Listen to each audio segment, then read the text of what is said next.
అమరావతి రాజధాని అజరామరంగా చరిత్రలో నిలుస్తుందని తెలుగుదేశం పార్టీ రాష్ట్ర మీడియా కోఆర్డినేటర్ శ్రీధర్ వరం తెలిపారు. గురువారం స్థానిక బైరేగిపట్లోని అన్నా క్యాంటీన్ వద్ద టపాకాయలు పేల్చి సంబరాలు నిర్వహించారు. ఈ కార్యక్రమంలో తెలుగుదేశం పార్టీ నాయకులు కార్యకర్తలు కలిసి టపాకాయలు కాల్చి సంబరాలు నిర్వహించడం జరిగిందని తెలిపారు. ఈ సందర్భంగా తెలుగుదేశం పార్టీ రాష్ట్ర మీడియా కోఆర్డినేటర్ శ్రీధర్ వరం మాట్లాడుతూ ఆంధ్రప్రదేశ్ రాజధానిగా అమరావతిని భారత పార్లమెంట్లో ఆమోదించడం శుభపరిణామని ఆనందం వ్యక్తం చేశారు.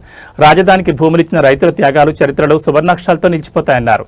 ప్రధానమంత్రి నరేంద్ర మోడీ, రాష్ట్ర ముఖ్యమంత్రి చంద్రబాబు నాయుడు, డిప్యూటీ సీఎం పవన్ కళ్యాణ్, రాష్ట్ర విద్యాశాఖ మంత్రి నారా లోకేష్ కు ధన్యవాదాలు తెలిపారు. ఆంధ్రప్రదేశ్ కలలుగన్న రాజధాని అమరావతికి పార్లమెంట్లో చట్టబద్ధ కల్పిస్తూ బిల్లు పాస్ అవడం పట్ల రాష్ట్ర వ్యాప్తంగా పండగ వాతావరణం ఏర్పడిందన్నారు. ఇది అన్ని మతాలు, కులాలు, వర్గాలకు చెందిన సార్వజనిక రాజధాని అన్నారు. రాజధాని అమరావతి లభించిన ఈ చట్టబద్ధ నవ్యాంధ్ర అభివృద్ధిలో ఒక కీలక మైలురాయిగా నిలిచిపోతుందన్నారు. అదేవిధంగా ఏ ప్రాంతం అభివృద్ధి చెందాలన్నా రాజధాని ప్రాంతం ముఖ్యమన్నారు. అమరావతి అభివృద్ధి చెందితేనే రాష్ట్రంలోని అన్ని వర్గాలకు ఉపాధి, వ్యాపార అవకాశాలు మెరుగుపడతాయని ఆశాభావం వ్యక్తం చేశారు. ఒక రాష్ట్ర రాజధానికి కేంద్రం చట్టబద్ధ కల్పించడం దేశంలో ఇదే తొలిసారన్నారు. 1953లో తొలి భాషా ప్రయుక్త రాష్ట్రంగా చరిత్ర సృష్టించిన ఆంధ్ర రాష్ట్రం ఇప్పుడు రాజధానికి చట్టబద్ధ పొందిన తొలి రాష్ట్రంగా చరిత్రలో నిలిచిపోతుందన్నారు. తొలి రాష్ట్రంగా ఆంధ్రప్రదేశ్ నిలిచిపోతుందన్నారు. ఈ కార్యక్రమంలో తెలుగుదేశం పార్టీ నాయకులు రాము, రవి, భారతి, యశోద, హరి, మోనీష్, యశ్వంత్ తదితరులు పాల్గొన్నారు. సంబరాలు చేసుకుని అభినందనలు తెలుపుతూ పెద్ద ఎత్తున రాణాసంచా పేల్చి ఆనందాన్ని పంచుకున్నారు.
వచ్చి కొట్టింది.